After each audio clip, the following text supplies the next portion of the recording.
Bom dia, terceiro ano. Então, ontem nós estávamos trabalhando, começamos, né? Fizemos a revisão dos conteúdos relacionados à prosa e à poesia contemporânea, né? Os últimos 50 anos aí de produção literária que nós tivemos.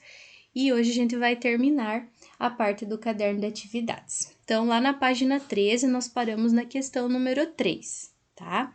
Então, ela diz o seguinte para nós. Alguns autores que fazem parte da literatura contemporânea brasileira seguiram certa tendência intimista. Sobre eles, assinale verdadeiro ou falso. Então, na primeira questão ali, nós temos o Radu Nassar, e diz que ele é considerado um dos mais polêmicos e geniais escritores da literatura brasileira. Escreveu 3 obras: Lavoura Arcaica, Um Copo de Cólera e um livro de contos intitulado Menina a Caminho.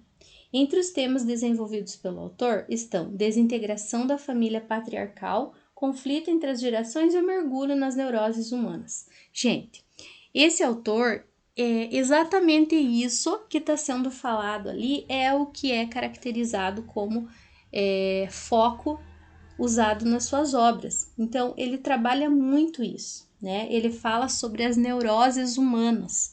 Então, as 3 obras ali, embora, né, provavelmente vocês não as conheçam, elas trazem essa característica, né? Por quê? Porque é o que ele utilizava, né? Ele se diferenciava dos outros autores e, como a gente sabe, a literatura contemporânea, cada autor tem um foco específico, né? Para conhecer sobre cada um dos autores, né, nós precisamos sempre estar buscando as obras desses autores. Inclusive, numa das últimas aulas que nós tivemos presenciais, né, nós fizemos ali uma pesquisa em sala, cada um apresentou um autor, né, e o Radu Nassar era um deles, né, então foi colocado também ali sobre as características dele, tá? Na próxima questão, ou melhor, na próxima página, né, a gente vai continuar ali vendo se é verdadeiro ou falso.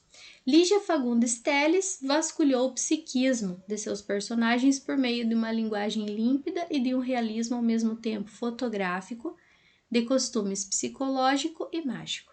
Entre os principais temas desenvolvidos pela autora estão destinos frustrados, desencontros amorosos e traumas. Destacou-se pelas obras Ciranda de Pedras, Meninas e Seminário dos Ratos.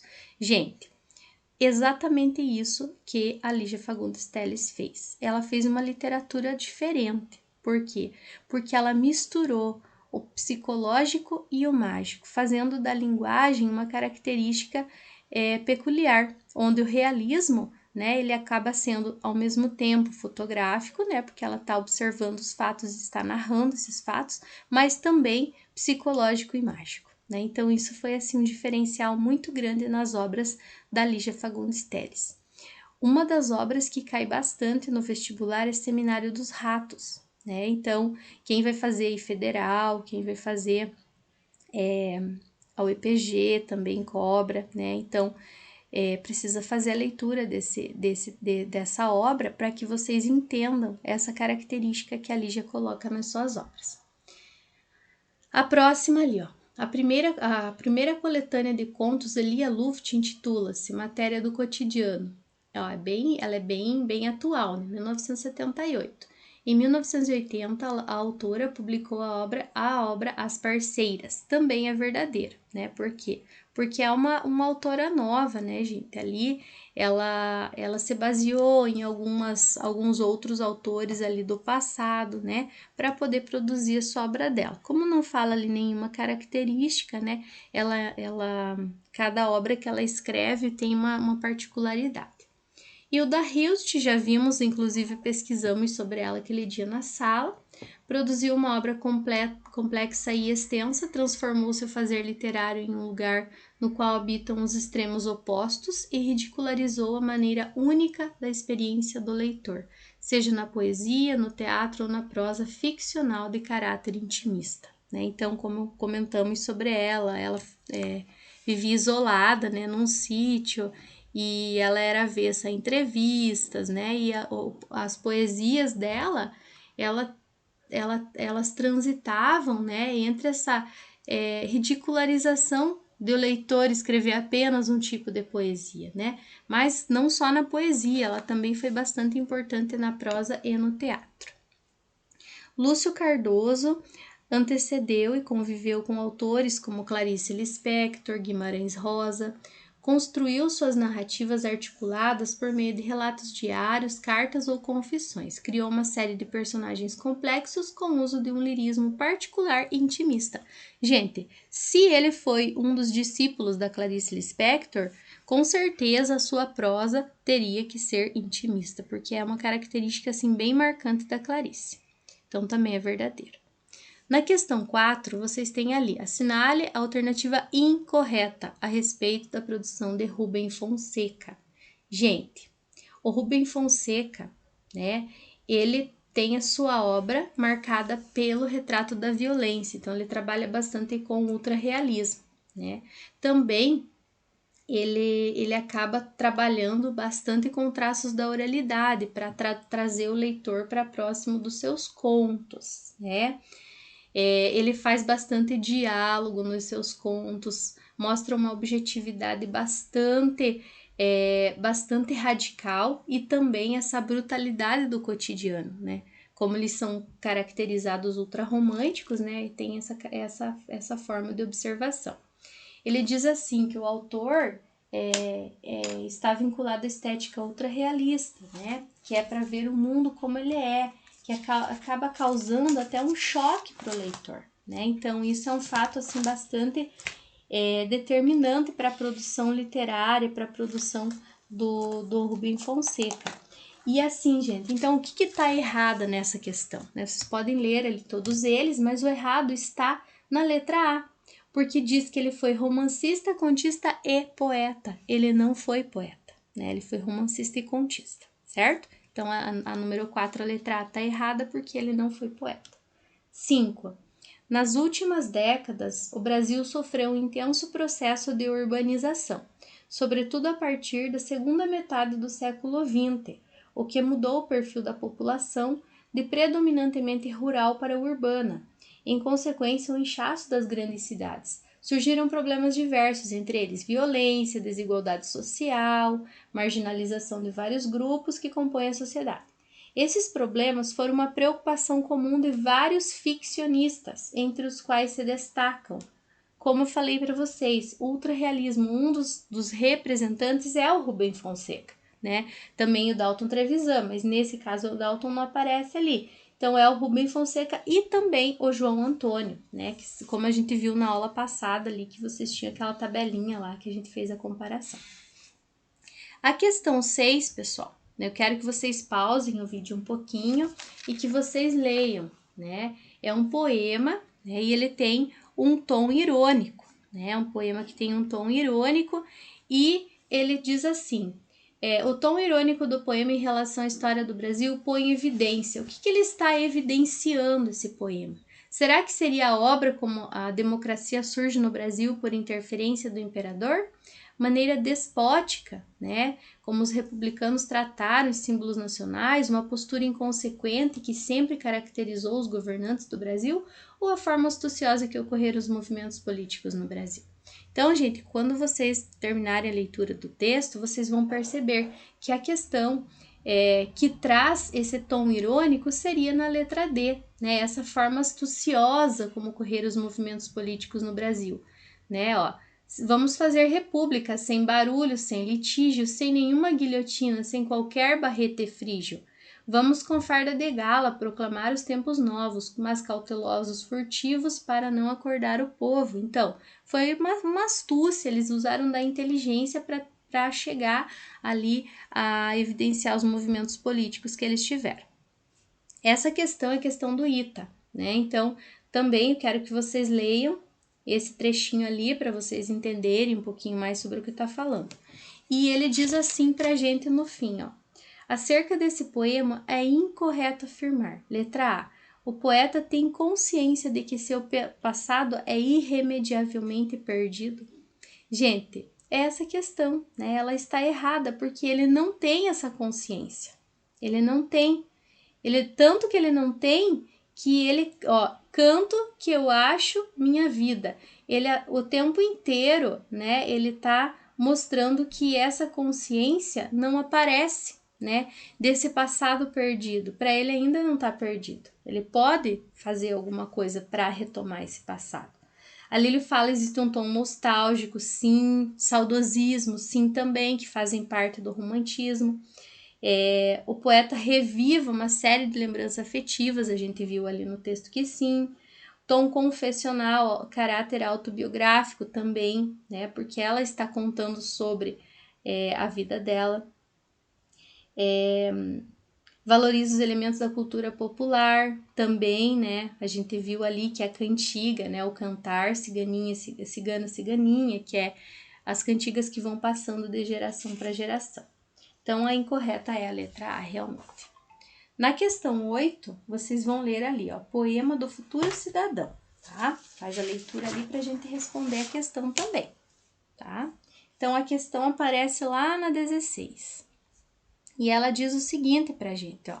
Na literatura africana de língua portuguesa, a busca por uma identidade nacional desempenha um importante papel, especialmente no contexto das lutas pela independência. No poema de José Craveirinha, essa busca revela-se. Revela-se onde, gente? Onde? Revela-se numa ideia. Na qual ideia? Na ideia de que a pátria, enquanto espaço de igualdade. Então, é isso que ele prega no poema. Por quê? Porque para ele, a pátria não é algo individual, né? É algo coletivo, mas que remete à igualdade. Igualdade de direitos, igualdade de deveres, né? Então, seria a letra A. O próximo texto também, vamos pausar um pouquinho o vídeo, vamos fazer a leitura, é Luto da Família Silva. Gente, é muito, muito bonito. Leiam esse texto para vocês verem, tá?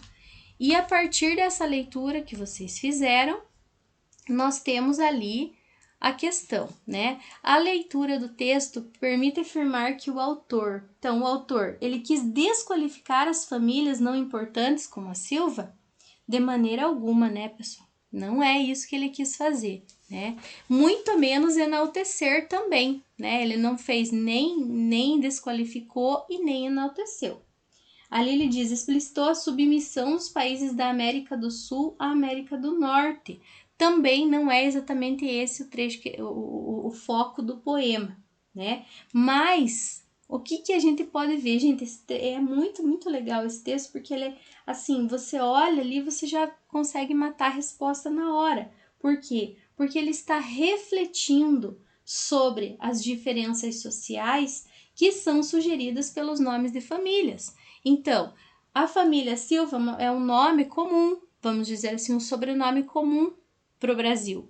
Então, ele está mostrando essa reflexão, né? As diferenças sociais que os sobrenomes trazem, né? Então, pessoas com sobrenomes que são mais comuns são considerados mais populares, certo?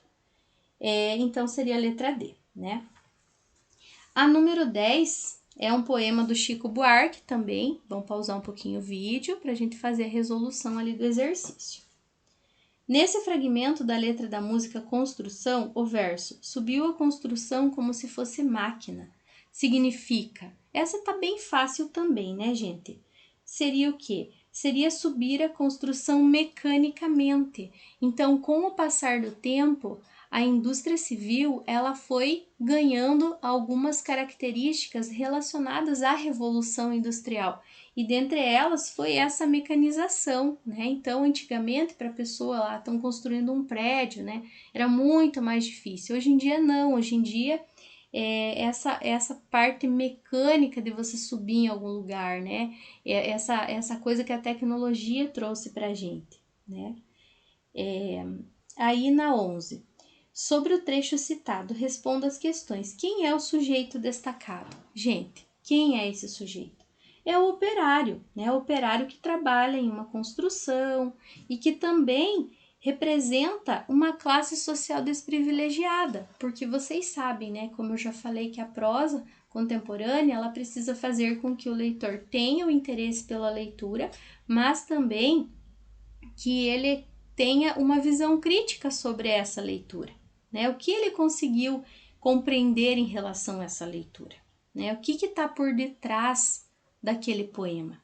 Então, nada vai ser feito como uma leitura superficial. A gente precisa ir além, a gente precisa ir muito fundo para poder entender. B. Que relação pode ser estabelecida entre os dois últimos versos do fragmento, no que diz respeito ao uso dos vocábulos sábado e príncipe? Gente, isso é muito tranquilo, né? O sábado, ele representa o que pra gente? O fim de semana. E para nós, o fim de semana é sinônimo de lazer, é sinônimo de descanso, né? Uma também, não só isso, mas também uma possibilidade de libertação desse trabalho compulsório, isso dentro do poema, né? Então, seria a metáfora do descanso esse sábado, certo? Mas para o operário, né, esse operário que é colocado ali, esse lazer é negado e é reservado apenas a quem? Ao príncipe, né? Então, o operário, ele acaba se sentando alguns instantes para descansar como se fosse um final de semana. Porém, ele não tem esse dia para descanso, né? Ele trabalha todos os dias, dia e noite, né? Porque por causa desse aumento da construção civil, dessa necessidade da construção, né? E quando ele come qualquer refeição, seja ela simples, né? Ou qualquer refeição assim que possa satisfazer a sua fome, ele come essa refeição como se fosse um banquete. Então, essa parte do banquete se refere ao príncipe, né? Então, quantas metáforas, né, gente, nós conseguimos encontrar nesse trecho. O próximo também é bem interessante, tá? É do Rubem Fonseca, é o cobrador. Então, façam a leitura ali para a gente ver a questão, tá bom? Ele diz assim: com base na leitura do conto O Cobrador, de Rubem Fonseca, e nos excertos apresentados abaixo, respondo o que se pede. Letra A.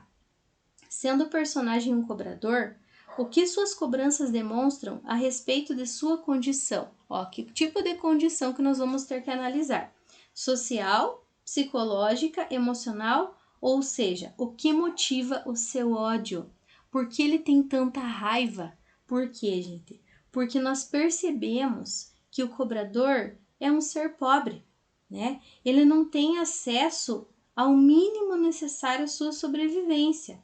E ele acaba ficando muito perturbado com isso e acaba sentindo muita raiva da sua condição, né? O que o motiva para atirar primeiro no que vê pela frente, né? Então, assim, essa revolta, essa sensação aí de não ter acesso, não ter subsídio, de não conseguir melhorar de vida, faz com que ele se revolte e ele acaba atirando, né?